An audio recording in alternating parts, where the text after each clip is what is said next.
ce dimanche 10 octobre pour officialiser le bureau de la COJER départementale de Keur Massar.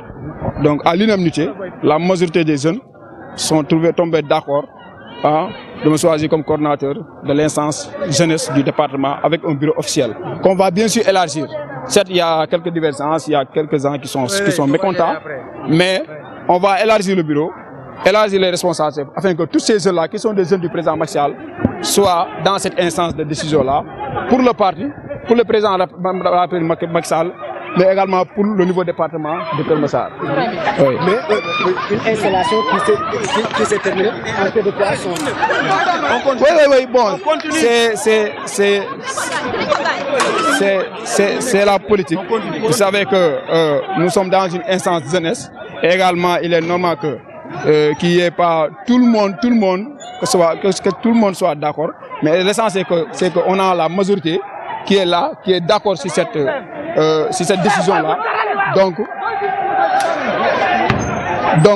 on a jugé nécessaire d'officialiser ça et que voilà, on passe à l'acte, c'est-à-dire d'aller vers les responsables, les rencontrer et d'échanger entre eux afin que cette instance-là soit officielle et également cette instance-là soit reconnue par tout le monde. Donc raison pour laquelle aujourd'hui on est là pour matérialiser tout cela.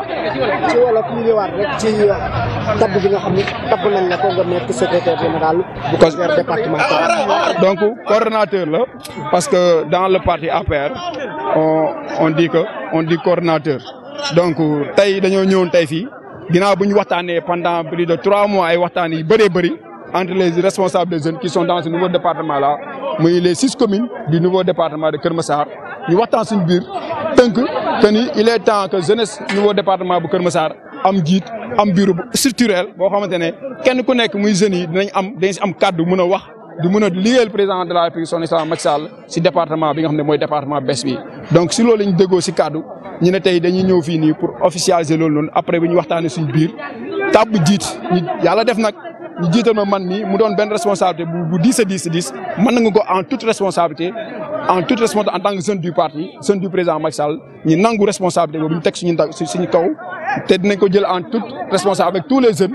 certes dina am ay ñoo xamante ne peut-être dinañ ñëpp mënuñu nangu mais la majorité des jeunes d'accord nañ que ni gannaaw ñun ñoo war a jiite instance bi jiite nañ ko avec l'équipe qui est là on va aller encore également ñu dem rencontrer yeneen jeunes yi nga xam ne ñoom ñoo fi nekk ñu boole nañ ci instance parce que ñoom ñëpp ay jeunes président Macky Sall lañ ñu élargir la COJER pour que ñëpp mun ci liggéey si ngir pour intérêt président Macky Sall mais également pour intérêt département bi pour gagner élection yi nga xam ne moom moo nekk suñ kanam.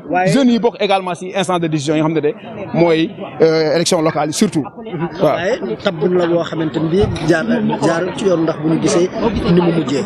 waaw jaar na si yoon parce que boo gisee si biir salle bi lañ nekkoon daanaka def nañ lépp ba lire mémorandum bi jeunes yi mémorandum yi nga xam ne mooy mémorandum mooy jeunes yi nga xam te ne ñoom moom lañ bind ñu lire ko tey ñu génn si biir di ko matérialiser maintenant nag xam nga assemblée générale moom mënoo maîtriser paramètres assemblée générale yëpp donc raison pour laquelle tey jii nii ñu xaw a jànkuwante problème bu ndaw a ndaw mais gis nañ ni réglé nañ ko parce que tey jii les jeunes sont là sont d'accord que ni lii moo fi nekk lii mooy majorité bi te lu majorité décidé moom mooy jàll. donc loolu la ñu amoon suñuy wax si gàttal di leen remercier ñëpp di leen wax ni dans les jours à venir di ngeen ñu dégg daal incha allah. Pape Seydou Badji coordonnateur départemental COJER Keur Massar.